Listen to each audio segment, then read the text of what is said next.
الله الرحمن الرحيم نحمده ونصلي على رسول الكريم أما بعد قال النبي صلى الله عليه وسلم الحياء شعبة من الإيمان أو كما قال عليه الصلاة والسلام۔ خیال ہوا کہ آج بھی اخلاق سلف سے کچھ سنا دوں۔ سور کتابیں تھیں، کافی ایک معتدل حصہ اس کا ہو جائے گا انشاءاللہ، پھر جب باری آئے گی پھر سنایا جائے گا۔ بہت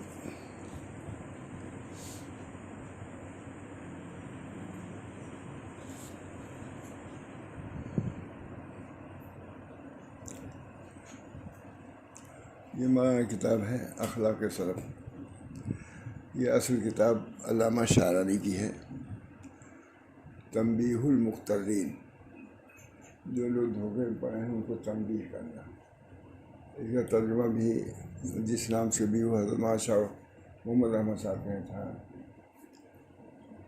تو انہوں نے اس کی ترجمہ نہیں بلکہ اس ترجمے کی ترخیص ہے۔ بہرحال علماء نے اس کو پسند کیا۔ ہم تو بہت دن سے بھولے ہوئے تھے، مجھے رہی مطالعے میں تو رہی ہے کتاب، لیکن ایک بار ایک دن ذہن میں آیا کہ اس سے سنا ہوا نکال رہا تھا کتاب، یہ بھی نہیں کہا کہ بہت دنوں سے اس کو سنا ہی نہیں، تو اب سنا 3-4 روز سے سنا رہا ہوں۔ اچھے ملفوظات۔ علامہ شعرانی بہت بڑے شخص تھے۔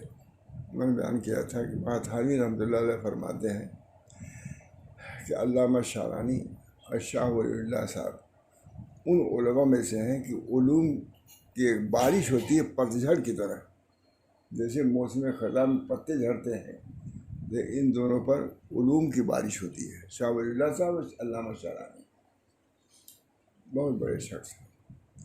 یہ واقعیت والجواہر کتاب ایک ہے، ہم کو بڑی خواہش تھی مجھ صاحب کہ یہ کتاب حضرت کیا ہے، ہماری خاص کتاب تھی، جی حضرت کی کتاب تھی، وہ ہماری کتاب، وہ اسی سے مطالعہ کرنا ہوتی۔ ہم نے مدینہ منورہ میں ایک شخص سے کہا بھائی الواقعیت والجواہر ہم کو چاہیے، تو اللہ کے بندے کو وہاں پر جو سب چیزوں کے دشمن ہیں وہ لوگ اسی علامہ محی الدین عربی ان کے خاص شاگرد ہیں وہ، لیکن وہی مل گئی الواقعیت والجواہر۔ بہت زبردست یہ واقعیت والجواہر نام ہی ہے، یاقوت والجواہر۔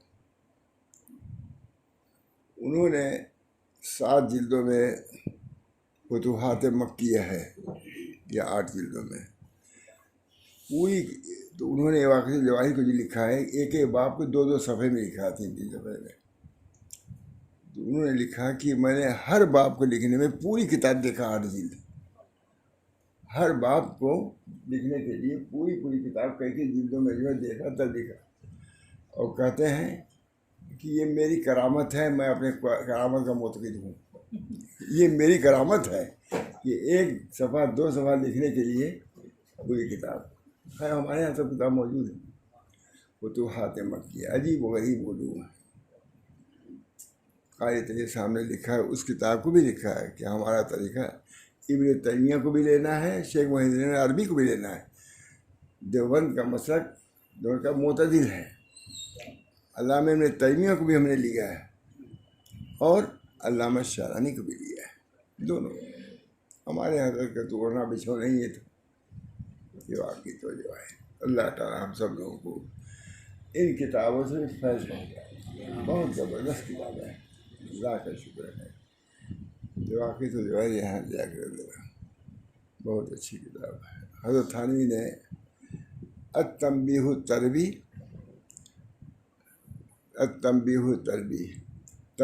تربی جو لکھا ہے اسی واقعی جو ہے سے، پھر تنزیہ ابن عربی یہ ترجمہ ہے۔ مولانا احمد رضا خان کہتے تھے اشعری کو نام رکھنے کے بعد اچھا ڈھنگ ہے، التنبیہ التربی اور تنزیہ ابن عربی، بڑی عمدہ کتاب، بہت اچھی کتاب۔ اللہ تعالیٰ ہم سب لوگوں کو اس سے مستفید ہونے کی توفیق۔ یہ کتابیں کوئی پڑھتا ہی نہیں مجھے، پڑھنا چاہیے، تھوڑا سا ذوق تو رہے، تھوڑا سا ذوق رہا، حالی ذوق ہونا چاہیے خالی نہیں، حالی تو علوم تو ہیں ہی مجھے، علوم بھی کہاں ہیں، لیکن بہرحال لیکن حالی تو ان حضرات کے کتابوں کو پڑھنے سے واقعی یہ ہے ہمارے حضرت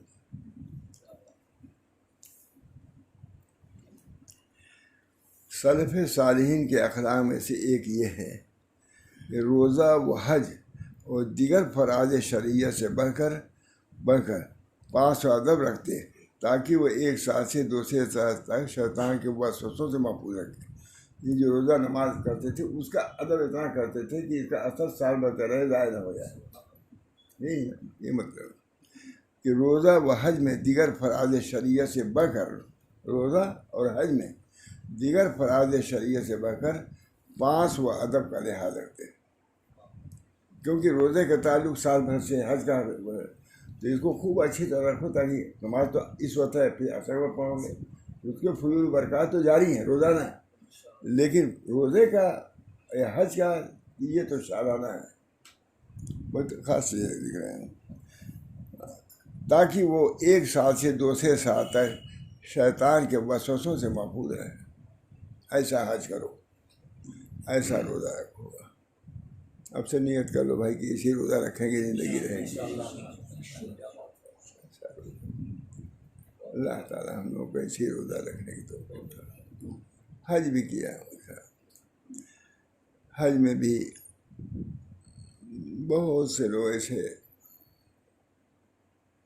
بازاروں کی گشت کرتے رہتے ہیں۔ حضرت مولانا صاحب فرماتے تھے بھائی دیکھو بچاؤ، بہت سے لوگوں کا حج ایسا ہے جو جدت تک جاتے جاتے ختم ہو جاتا ہے، برباد۔ بہت سے لوگوں کا حج ہے بمبئی میں آ کے ختم ہو جاتا ہے، بہت سے لوگوں کا حج گھر جا کے ختم ہو جاتا ہے۔ کہاں یہ حج بچانے کی چیز ہے، جدے میں ضائع نہ کرو، بمبئی میں ضائع نہ کرو۔ مولانا بہت اس قسم کی باتیں بہت کرتا تھا۔ اچھی بات اللہ حافظ، تاکہ وہ ایک سال سے دوسرے سال تک شیطان کے وسوسوں سے محفوظ رہے۔ اچھی بات ہے، اللہ ہم سب لوگوں کے حج کیا ہم لوگوں نے ادا کیا، حضرت وغیرہ واقعی ادا کرتے ہیں، ماشاء اللہ صاحب نے دیکھا بہت سے زیادہ آپ لوگوں کو وظائف و فرائض، بس دو مرتبہ ٹہلنے جاتے تھے، گرمی میں بھی لکشے پہ جاتے تھے، کیا ہوا ٹہلنے میں نہیں جاتے تھے، وہ پڑھنے جاتے تھے قرآن شریف، حافظ بہت زبردست حافظ تھے، پڑھتے ہی رہتے تھے، تو جاتے تھے تاکہ اگر ایک مندر پڑھا ہے دوسری مندر کے لیے، ایک ختم کیا ہے دوسرے ختم کے لیے، لگے ہی رہتا تھا۔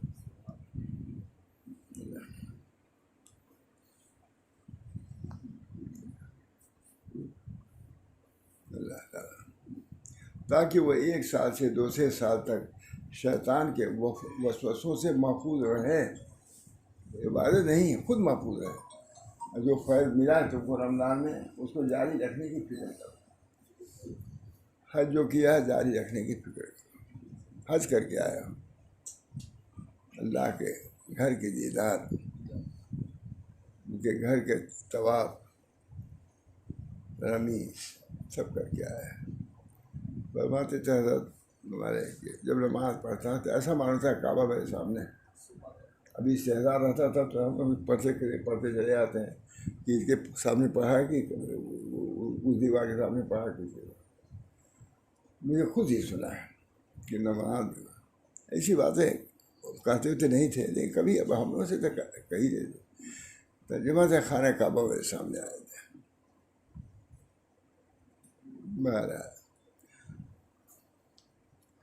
بس یا حج کے بعد مرتے دم تک جس نے حضور قلب سے جمعہ کی نماز ادا کی اور دوسرے جمعہ تک محفوظ رہے گا، اور جیسا کسی نے اپنی نماز، یہ ہے شیطان ویسے محفوظ رہے۔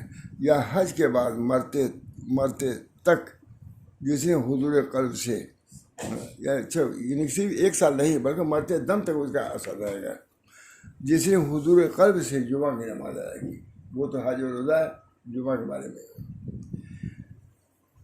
جس نے حضور قلب سے جمعہ کی نماز ادا کی اور وہ دوسرے جمعہ تک محفوظ رہے گا،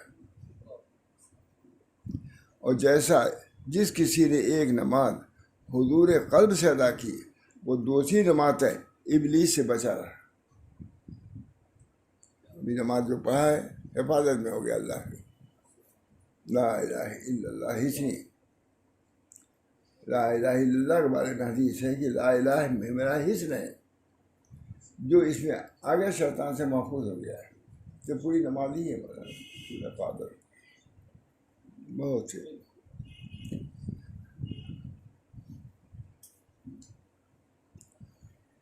ادا کی وہ دوسری نماز ابلیس سے بچا رہا. ان باتوں سے وہ لوگ واقف ہیں جن کو اللہ تعالیٰ نے اسرار شریعت سے مطلع فرمایا ہے. وہ جانتے ہیں کہ نماز جمعہ پڑھ لیا کیا ملا ہم کو, حفاظت مل گئی. آتا ہے نا اس سماج کے بارے میں اسراء کی نماز میں وہ ہے کہ اللہ کفیل ہو جاتا ہے, 2 رکعت 4 رکعت پڑھ لیتا ہے.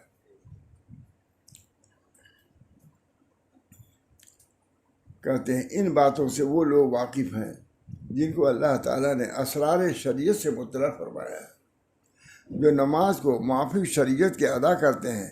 برعکس ان لوگوں کے جو آتے ہیں یہ ان لوگوں کے لیے ہے جو نماز کو شریعت کے مطابق سنن کی ادائیگی کے ساتھ حافظ علی الصلوات جو ہے محافظت کرو, رکوع سجود اللہ کے لیے سنت کے مطابق کرو. تو نماز تو حضور کے زمانے میں ایسی تھی جو نماز تھی نہیں. صلی فإنک لم تصلی. حضور اقدس صلی اللہ علیہ وسلم کے سامنے ایک صحابی نماز پڑھی.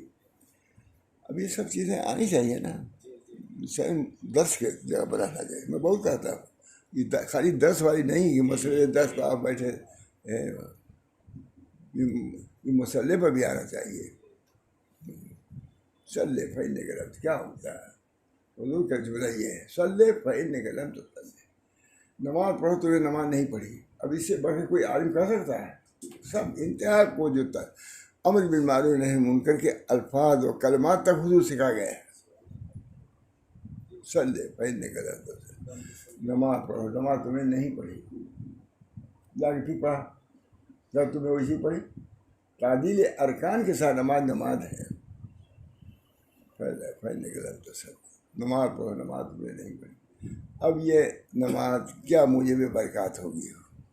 اللہ تعالیٰ ہم سب لوگوں کو یہ نماز روزہ کم نہیں کہ ایک ساتھ تھے آزاد تھے لیکن نماز پڑھنے لگے تھے, حضرت کے یہاں جانے لگے تھے. تو ان کے ایک ساتھی تھے جو گئے ان کے یہاں, کہا کہ فلاں ہیں, بہت عقیدت سے بیان کرتے تھے. کہا نہیں نماز پڑھنے گئے ہیں.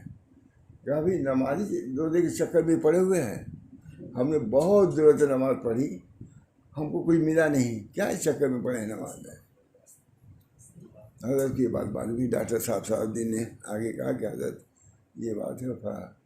اور تھے عبدالشکور صاحب, جاوید جانتے ہوں, وہی عمدہ نماز پڑھتے تھے. داڑھی نہیں دیکھا کہیں تک لیکن نماز تو واقعی ایسی پڑھتے تھے کہ ہم لوگ کو رشک ہوتا تھا. میں بھی یہ تھے بہت اچھی بات کہتے. کہتے مولانا ہم میں کا بڑے سے بڑا آدمی 3 چیز کا خواہش مند ہوتا ہے. کیا؟ اچھی بیوی مل جائے, اچھا مکان مل جائے, اچھی سواری مل جائے, بس اس سے زیادہ نہیں بڑھتا. اور یہاں معمولی مومن کیا چاہتا ہے جنت میں کوئی تصور نہیں کر سکتا.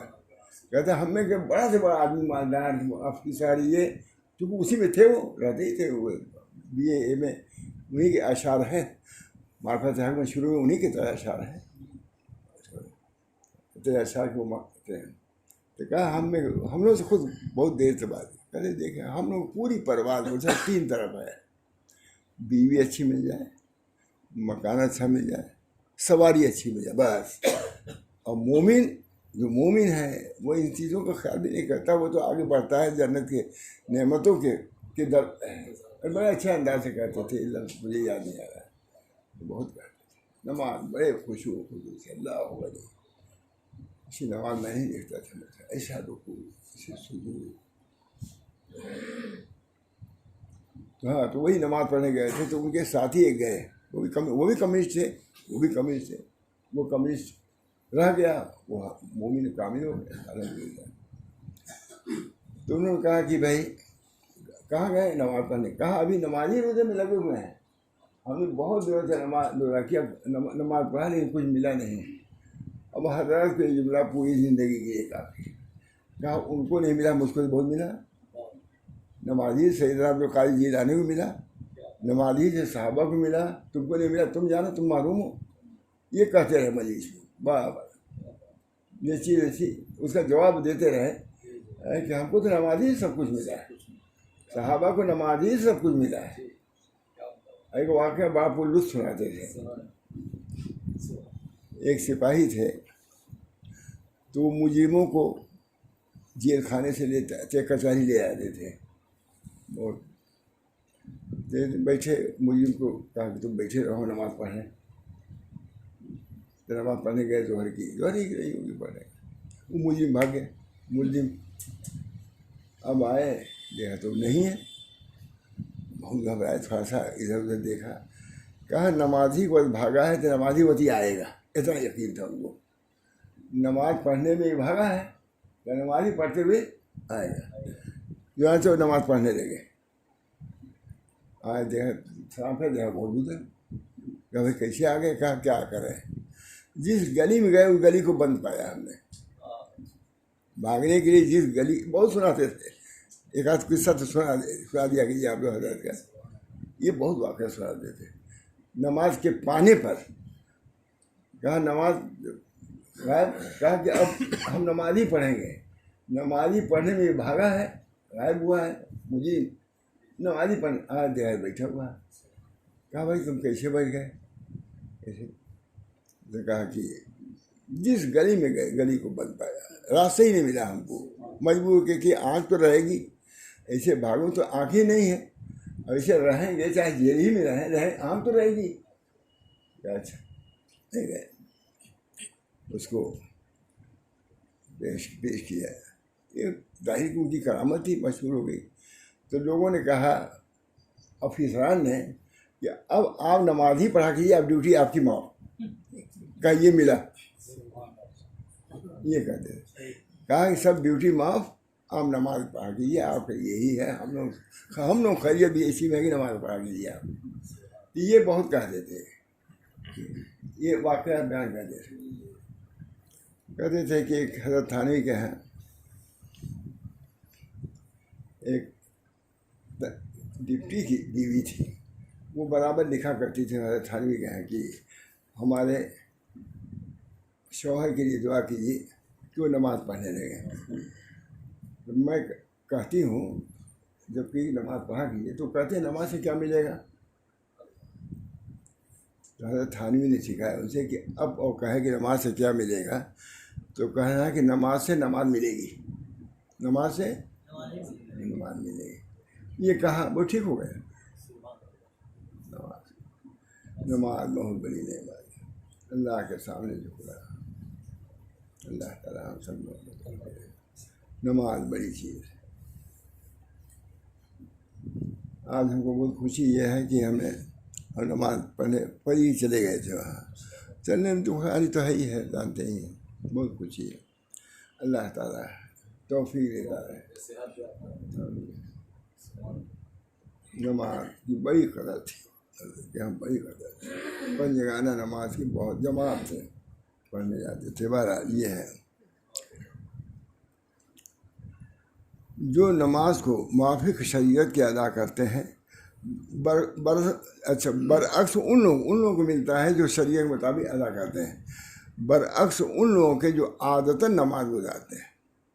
نہیں، اس میں خلوص پیدا کرو، اس میں یکسوئی پیدا کرو، خشوع و خضوع پیدا کریں، کوشش تو کرو، ہم سب لوگوں کے لیے ضروری ہے۔ مجھے کوئی نہیں کہہ سکتا کہ پورا خشوع سے پوری نماز اپنی ادا کرتے ہیں۔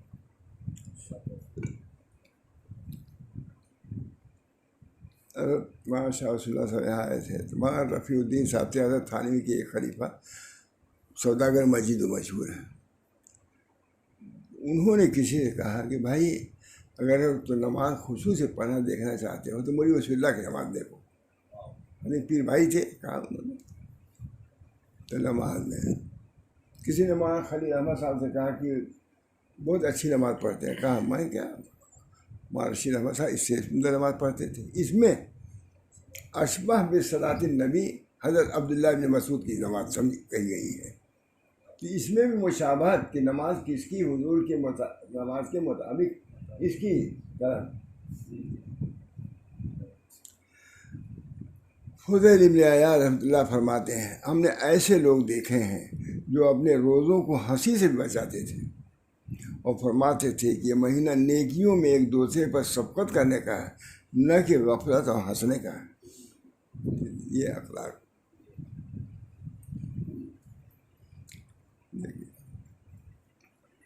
فضیل ابن عیاض فرماتے ہیں جو اپنے تمام اعضاء کو گناہوں سے نہ روکے وہ اگرچہ بھوکا رہے پھر بھی روزہ دار نہیں ہے،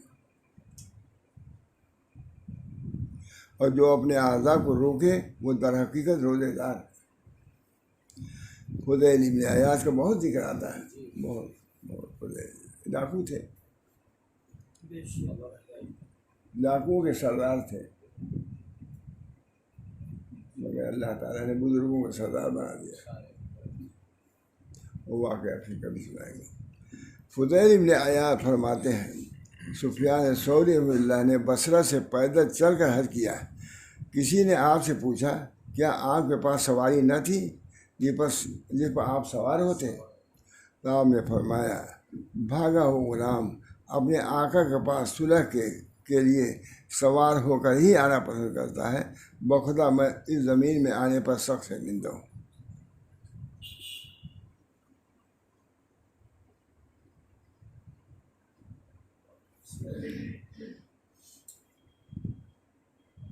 بخدا اس زمین پر آنے میں شرمندہ ہوں. حال پھیل گیا. میں نے حضرت علی خواص رحمۃ اللہ فرماتے سنا ہے کہ میں نے ایسے لوگ دیکھے ہیں جو اونٹوں پر بغیر کجاوے اور سائبان کے حج کرتے تھے اور کہا کرتے تھے محرم بکھرے ہوئے بال خاک آلودہ ہوتے ہیں، سائبان وغیرہ ان کے منافی ہیں. اسلام میں سے کوئی حج کو کرنا چاہتا تو کئی سال تک حلال روپیہ حج میں خرچ کرنے کے لیے حاصل کرتا تھا. لیکن حج میں حلال روپیہ ویسا کرنا ہو بڑھتا ہو. اور حج میں میرا امیر یا حاکم کے روپیے سے مدد نہ لیتا، اور حج میں کسی امیر یا حاکم کے روپیے سے مدد نہ لیتے تھے، اپنا جو کمائی ہے اس میں. ایک یہ ہے سلف کے اخلاق میں سے ایک یہ ہے کہ اللہ تعالیٰ سے شدید حیا کرنے کے علاوہ لوگوں سے بھی بڑی شرم کرتے ہیں. حدیث میں آیا ہے الحیاء من الایمان ولکل دین خلقا وخلق الاسلام الحیاء. حیا ایمان کا جز ہے اور ہر دین کی ایک خاص عادت ہوتی ہے، اور اسلام کی خاص عادت حیا ہے. خود نبی اکرم صلی اللہ علیہ وسلم کا آیا باقر اور تو زیادہ حیا فرماتے تھے. بچپن سے بھی حیا کرتے تھے، ان کے واقعات کو ہونے کے اس میں بھی حیا کا لحاظ رکھتے تھے. کوئی شخص اپنے لڑکے کو نہلا رہے تھے اور اس کو ڈانٹ رہے تھے کہ شرم نہ کرو. ہوتا ہے نا لڑکے زیادہ سے کپڑا وپڑا اتارنے میں، تو حضور صلی اللہ علیہ وسلم فرمایا کہ اس کو حیا پر رہنے دو، بے حیائی کی عادت نہ ڈالو. حیا اگر کر رہا ہے تو حیا ہی پہ رہنے دو. بہت سی گناہوں سے حیا کو ایسے آدمی مل جاتا ہے بے حیائی کی وجہ سے. بہت سے لوگ ایسے ہیں مولانا کہ روزہ نہیں رکھتے تو ہم لوگ کو گویا کہ دکھلانے کے لیے اشارے کے لیے کھاتے ہیں، بیڑی پیتے ہیں. بے حیا ہے کہ نہیں؟ تو وہ لوگ بہتر ہیں جو چھپ چھپا کے کھاتے پیتے ہیں. بہت سے بے حیا ایسے ہیں جو ہم لوگ اللہ بشر حافظ رحمۃ اللہ فرماتے ہیں کہ ہر چیز کا ایک جمال ہے، بس حیا کا جمال گناہ کو ترک کرنا ہے. بشر حافظ رحمۃ اللہ فرماتے ہیں کہ ہر چیز کا ایک جمال ہے، بس حیا کا جمال گناہ کو ترک کرنا ہے. اسی طرح ہر چیز کا ایک انجام ہوتا ہے اور حیا کا انجام نیکی کمانا ہے. مالک بن دینار رحمۃ اللہ فرماتے ہیں کہ اللہ تعالیٰ نے اس دل سے بڑھ کر کسی کو سزا نہیں دی جس سے حیا چھین لیا. بہت بڑی سزا، بہت بڑی سزا ہے کہ کسی کو حیا شرم نہیں، جو چاہے بولے. آج عورتوں کا دیکھیے، مردوں کا دیکھیے، بے حیائی کو ایسے کیا کیا ہو رہا ہے. یوسف بن اسباغ فرماتے ہیں کہ ہم نے ایسے لوگ دیکھے ہیں جو اللہ تعالیٰ سے جنت اور اس کے رضا کا سوال کرنے سے شرماتے تھے، بلکہ اسے عفو درگزر کرنے کے خواہشگر ہوتے ہیں. اللہ ہم کس منہ سے آپ سے جنت کا سوال کریں، یہ بھی کہا، بلکہ اسے عفو درگزر کرنے کے خواہشگر ہوتے ہیں. اس کو سوچ اور اپنے اس کو لکھ رہے ہیں، اس کو سوچ اور اپنے حال میں غور کر. الحمدللہ علامہ شاعری لکھی، اس کو سوچ کہ بڑے بڑے لوگ کتنا شرم کرتے ہیں. یہ سب احوال ہے، اخلاق ہے، یہ باطنی اخلاق ہے. الحیاء شعبۃ من ایمان. میں سب سے پہلے جب لندن گیا تھا تو اسی پہ بیان کیا تھا. بہت الحیاء میں ایسی جگہ پر ہے کہ جو جس کی بنیاد بے حیائی پر ہے. دین کی بنیاد تو حیا پر ہے اسلام کی. میں ایسے مقام پر اس وقت ہوں جہاں بے حیائی اصل ہے، ظلم ہے. کہا تھا بہت آدمی بڑی تقریب لندن میں ہوئی. الحیاء شعبۃ من ایمان. اللہ تعالیٰ حیا سے کتنی چیزوں سے آدمی بن جاتا ہے. اس کو سوچ، اس پر لکھ رہے علامہ شاعری، اس کو سوچ اور اپنے حال پر غور کر. والحمدللہ رب العالمین. تھوڑا سا اور ہے. سلف صالحین کے اخلاق میں سے ایک یہ ہے کہ اعلیٰ درجے کا تقوی اختیار کرنے کے باوجود بھی اپنے کو متقی ہرگز شمار نہ کرتے تھے. یہ میں نے دیکھا تھا. تھانی دیکھیے تب سے ایک سے ایک کتاب مجھ سے وہاں تھانی ہوتے نکلی ابھی. میں کبھی میری کوئی دکان میں کہ نہیں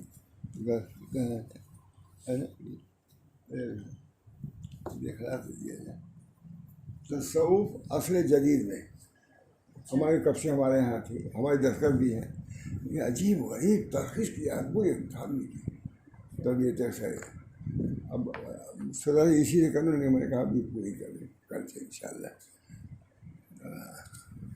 بہت عمدہ لکھا. تھوڑا سا میں نے کہا یہ اللہ کہاں کہاں وہاں تھانی کی تعلیمات چھپی ہوئی ہیں. ہمارے کتب خانے میں کتاب تمہاری کیسے ہمارے ہاتھ میں کل آئی اور لیے ہوئے تھا. دستخط ہے ہماری. بہت اچھی کتاب ہے. میں سب کو رات دیکھا بہت میں نے اس کو رات دیکھا. اس میں نے کہا اعلیٰ درجے کا تقوی اختیار کرنے کے باوجود بھی اپنے کو متقی ہرگز شمار نہ کرتے.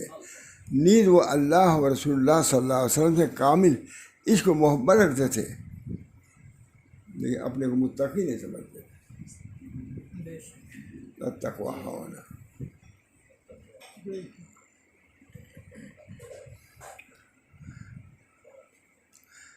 امیر المومنین حضرت عمر بن خطاب اپنے نفس کو مخاطب کر کے فرماتے، اے خطاب کے بیٹے، اللہ سے ڈر.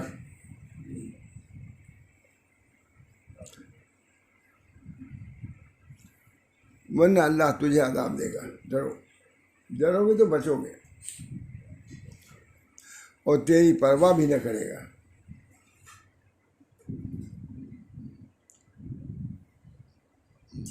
اپنے نفس کو فرماتے ہیں، خطاب کے بیٹے اللہ سے ڈر ورنہ اللہ تجھے عذاب اور تیری پرواہ بھی نہ کرے گا.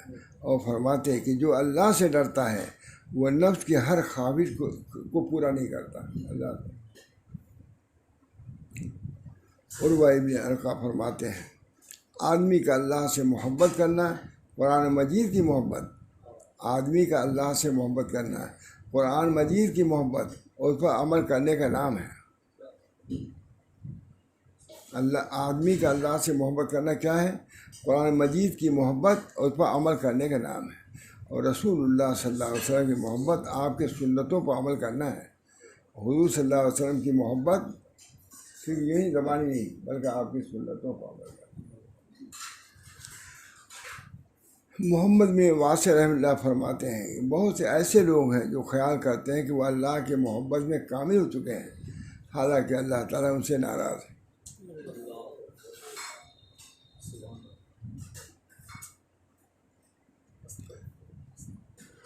اے دوست اس میں غور کر، ڈرتا رہ۔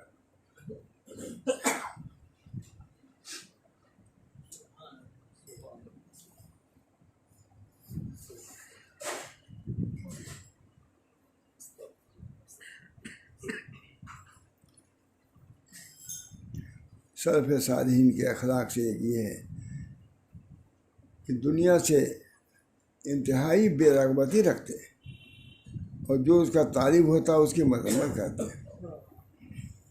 حضور اقدس صلی اللہ علیہ وسلم نے فرمایا، میری یہ دنیا کی مثال اس شخص کی سی ہے جو کسی درخت کے نیچے آرام دے پھر اس کو چھوڑ کر چل دیے، بس دنیا لوٹ گئی۔ سفیان ابن عتبہ فرماتے ہیں کہ لفظ زہد میں صرف 3 حروف ہیں، زے سے زیب و زینت کو ترک کرنا۔ زہد کیا؟ زے سے، اور ہاں سے ہوائے نفس کو چھوڑنا، اور دال سے دنیا ترک کرنا۔ زہد یہ ہے۔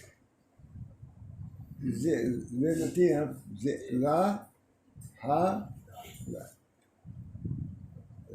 زے سے زیب و زینت کو ترک کرنا، ہاں سے ہوائے نفس کو چھوڑنا، اور دال سے تمام دنیا ترک کرنا مقصود ہے۔ پر جب تو ان تینوں کو ترک کر لے اس وقت بے شک زائد ہوگا۔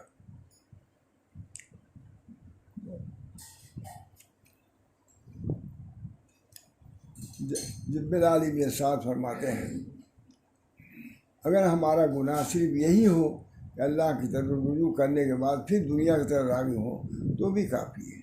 محمد بن سیرین فرماتے ہیں، لوگ دنیا کے لیے امام حنیفہ کے طالب ہوئے تو آپ نے انکار فرمایا۔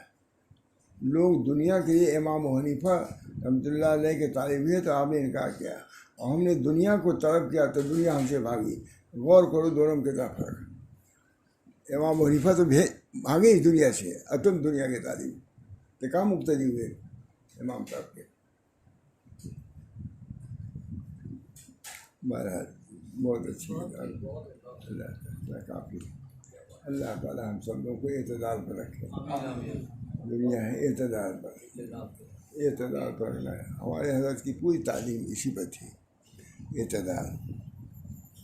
تو آج سے میں نے کل بیان کیا تھا کہ ہمارا عالمیہ تشریح گئے فتح پور ہمارے، تو آ کے مجلس کے بعد یہی کہا کہ میں نے اتنا اعتدال کہیں نہیں پایا۔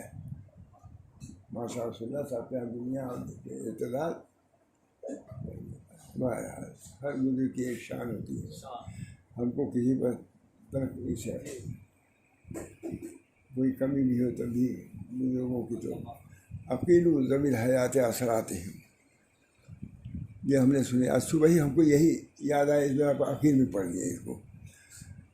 ابو داؤد کی روایت ہے، کس موقع پڑھا دیکھو جی، حدیث میں ہے، عقیل ذوی الحیات اثرات ہیں، لوگوں کے لغزشوں کو معاف کرو، عقیل درگزر کرو۔ عقیل مانے عقیل ذوی الحیات اثرات ہیں، ذوی الحیات جو صاحب منصب ہیں کسی، ان کے لغزشوں کو بھی معاف کرو، ہے نا مجھے عقیل ذوی الحیات۔ میں نے اس کو نکالا ہے کہیں، ابو داؤد سے ہے نکالا، میں لکھ دیا ہے۔ حضرت سے جو سنا ہے اس کو میں چاہتا ہوں محقق رہے۔ اب چونکہ حضرت سے وہی سنا ہم نے، یاد ہے الحمدللہ 23 سال کے بعد۔ اب تو لکھا ہے، ایک لفظ یہ سب یاد تو نہ کر،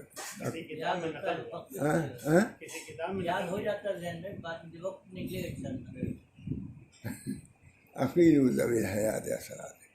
یہ بڑے اس سے فرمایا کہ دیکھو حدیث ہے کہ جو کوئی بڑا آدمی، ذو وجاہت آدمی سے کوئی غلطی ہو جائے تو اس کو اچھالو نہیں، بلکہ اس کو دباؤ، کیونکہ اس کی عزت تمہاری عزت ہے۔ اگر ذوی الحیات یعنی بڑا آدمی اگر ذلیل ہوگا تو کیا تم ذلیل نہیں ہوگے؟ اب یہ کیا تقریر حضرت کرتے تھے مجھے نہیں یاد۔ عقیل ذوی الحیات اثرات ہیں، جو ذوی الحیات ہیں ان کے اثرات یعنی لغزشوں کو درگزر کرو، ان کے پیچھے نہ پڑو۔ فرماتے دیکھو ابھی یہ کہیں گے ابھی کتابیں لکھ دیں گے سب، یہ بھی کہتے تھے کہ یہ لوگ یہ نہیں کسی اپنی مرضی سے رہے ہیں اس کو، یہ بھی کہتے تھے ذوی الحیات۔ اب کیا ہے ذوی الحیات اثرات ہیں، آئین سے نکال دیجیے۔ اب حدیث کیا ہے کہ ان کی لغزشوں کو، اب کیا ہے عقیل ذوی الحیات اثرات، ان کے اثر کو ظاہر کر دو تاکہ تم بھی بے اثر ہو جاؤ گے، ہو جائے گے نہیں؟ جب دوسروں کی لغزشوں کو اپنے ابھی کے نہیں معاف کرو گے تم ان لغزشوں میں مبتلا ہو جاؤ گے، تمہارے اثرات ختم ہو جائیں گے۔ یہ صبح اٹھا ہوں فوراً یہ چاہتے ہو تو میں نے عقیل میں اس کو بتا دیا، جب اٹھا ہوں اسی وقت حضرت کی یہ بات یاد آئی، حدیث ہے یہ، حضرت کی کیا بات ہے؟ عقیل دیکھ لیجیے گا ابو داؤد میں شرح ہے، میں نے ہاں ہاں عقیل ذوی الحیات، یہ بہت بڑا اخلاق ہے صاحب۔ ایک آپ سے کوئی بات ہوئی، آپ سے بات ہوئی، اب ایک ہی بڑا آدمی ہے اس سے غلطی ہوئی ہے تو اس کو مت اچھالو۔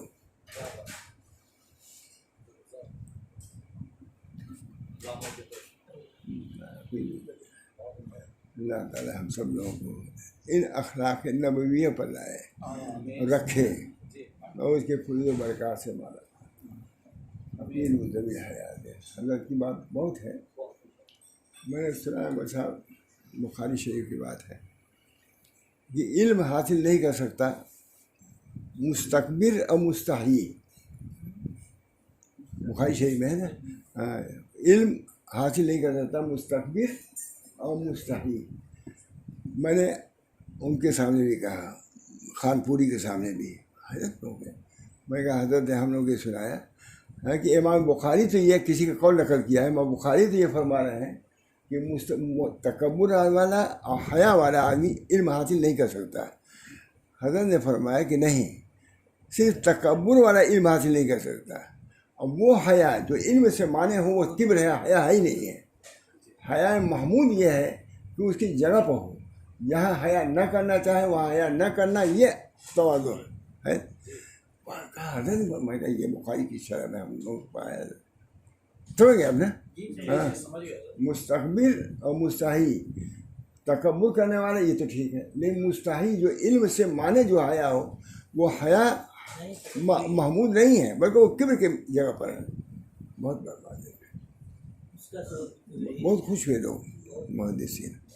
اللہ تعالیٰ ہم سب لوگوں کو ان رذائل سے بھی محفوظ رکھے۔ یہ سب کتاب اسی لیے رذائل جہاں تک ہو سکے اس سے بچو۔ حضرت تھانوی گئے، اسی کی اصلاح ہوتی تھی۔ کبر اگر ہے، حکم ہو گیا کہ یہ لکھ کے اوپر چپکائیں صدر دروازے پر کہ میرے اندر تکبر ہے، گئے لکھ بھی لیا تکبر۔ وہاں شبیر علی صاحب کہا کیا ہے؟ کہ بھائی حضرت کا حکم ہے کہ لکھو کہ ہمارے یہاں کبر ہے تاکہ ہمارا کبر ضائع ہو جائے، اسی لیے گئے۔ مولانا کے چچا تھے سگے بڑے والی، کہا ابا آپ نے فلاں سے کہا ہے کہ یہ لکھ کے چاہوں دروازے پہ چپکاؤ، چسپا کرو کہ میرے اندر کبر ہے۔ تو جب انہوں نے لکھ لیا اور چپکانے جا رہے ہیں، کہا اب بھی تکبر باقی ہے؟ کہا نہیں روک دو، روک دیا۔ نہیں سمجھ گئے نا؟ بات نہیں ایسی تھی، بہت مزاج شرار سے، لیکن حضرت نے کہا تھا اللہ تعالیٰ ہم سب لوگوں کو ان رذائل سے بھی محفوظ رکھے۔ جب میں پہلے سال گیا تھا مولانا تو ایک خان پوری جو مشہور ہے، وہ خان پور میں 3 قتل ہوا تھا پردھانی کے الیکشن میں، 3 قتل۔ اب میں خانقاہ گیا تھا، اخلاق پہ ہی پر بیان ہی کیا تھا، میں گیا، میں کہا یار حالات بڑی کشیدہ تھے نا اپنے، کیا میں بیان کروں، لیکن میں نے کہا میں بیان تو کروں گا۔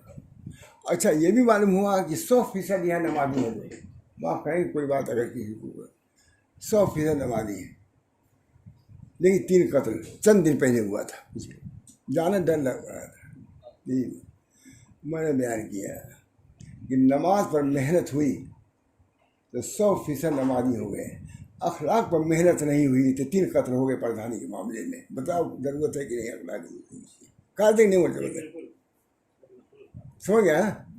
نماز پر محنت ہوئی تو 100% نمازی ہو گئے، لیکن اخلاق پر محنت نہیں ہوئی تو ایک پردھانی کے معاملے میں 3 قتل ہو گئے۔ بتاؤ اخلاق کی اصلاح کی ضرورت ہے کہ نہیں؟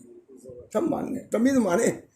پہلے سال والا جو ہمارا ہے سب پورا گجرات مان گیا کہ میں ماننے کی ضرورت ہے۔ یہ بہت ہمت کی بات تھی اس وقت کہنا۔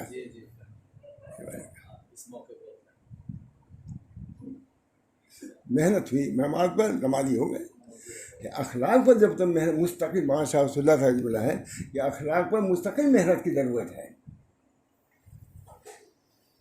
بھائی کسی کام میں، کالج کے کام میں کسی ایک پر محنت کرے گی تو اسی میں کامیابی ہو۔ دوسری چیز تو ایسی رہے گی کچھ نہیں جانتا۔ حساب میں محنت ہوئی، حساب ہے۔ جغرافیہ میں نہیں محنت، اس کو کچھ پتہ ہی نہیں کہ ہم کس ملک میں رہتے ہیں، جغرافیہ کچھ پتہ ہی نہیں۔ اڑ رہا ہے آسمان پر، لیکن اس کو پتہ نہیں کہ ہم جغرافیہ کی کس مقام پر، کس صوبے میں، کس شہر میں، نہیں پتہ۔ اس بنا پر اس کی بھی ضرورت ہے، اس کی بھی ضرورت ہے۔ اخلاقیات کی اصلاح بنیاد اسی پر ہمارا سب سے زیادہ وزنی چیز اخلاق ہے۔ حدیث ہے ایک تواضع کری، کوئی تواضع بات تھی، سب کو بھاری ہو جائے گا۔ اللہ تعالیٰ ہم سب لوگوں کو اخلاقیات کی اصلاح کی بھی توفیق دے۔ ہم سب محتاج ہیں، ہم اپنے لیے بھی، اپنے گھر والوں کے لیے ہم سناتے رہتے ہیں، سناتے تو رہتے ہی ہیں۔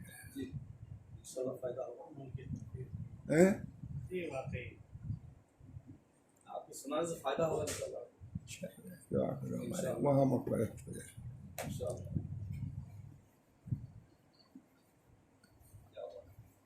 دعا کریے اللہم صلی اللہ علیہ وسلم۔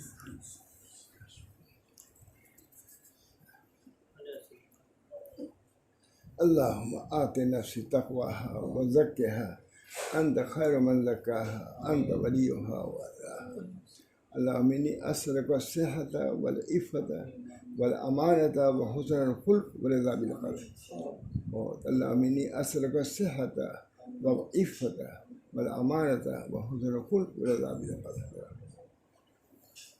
ابھی جامع مسجد بصرہ میں وہ آدمی بیٹھے، اس میں حسن بصری بھی تھے۔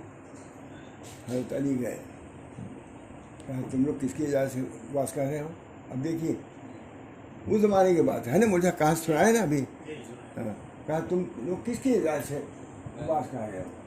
ہم امتحان لیں گے۔ حضرت علی نے کہا، بولا ہے حسن بصری کیا تم بھی واز کرتے ہو؟ بتاؤ جو ہم کہہ رہے ہیں۔ حسن بصری ہم لوگ ہوئے حسن بصری پہلے تھوڑے تھے، حضرت علی کے تابع تھے۔ کہا اچھا بتاؤ دین میں سب سے عمدہ چیز کیا ہے؟ واہ کیا انٹرویو، یہی لفظ ہے نا، ہم کو بولنے ڈر نہیں آتا انگریزی۔ انٹرویو ٹھیک کہا نا، انٹرویو۔ کہا بتاؤ دین میں سب سے بہتر کیا چیز ہے؟ فوراً کہا ورع۔ دین میں سب سے بہتر چیز ورع، پرہیزگاری، پاسداری۔ اور سب سے بدتر چیز کیا ہے؟ فوراً بتا طمع۔ کیا تم پاس نہیں کرو؟ یہ آپ نہیں سنا، اس سے سنا ہے آپ نے، یہ چھوٹی سی بات ہے لیکن ہے جامع کہ نہیں؟ اور اس زمانے میں روکا واز سے۔ اب اگر کسی کو واز سے روکیے دیکھیں کیا ہوتا ہے، ایک سے ایک بے توک بات، منکر نکیر، اس پر ٹوکو، اس پر نکیر، اس پر نکیر۔ شاہ ولی اللہ صاحب نے لکھا ہے کہ واز کے لیے بھی عدالت شرط ہے، اور اس کے حدود جاننا ضروری ہے، تفہیمات میں ہے، کوئی کچھ کہہ نہیں سکتا۔ معلوم ہے کہ بہت اچھی بات نہیں، ان کا سوال کرنا اور پھر جواب دینا بھی کتنا ہے۔ کہا کہ بتلاؤ دین میں سب سے اچھی چیز کیا ہے؟ ورع۔ اور دین میں سب سے بری چیز کیا ہے؟ طمع۔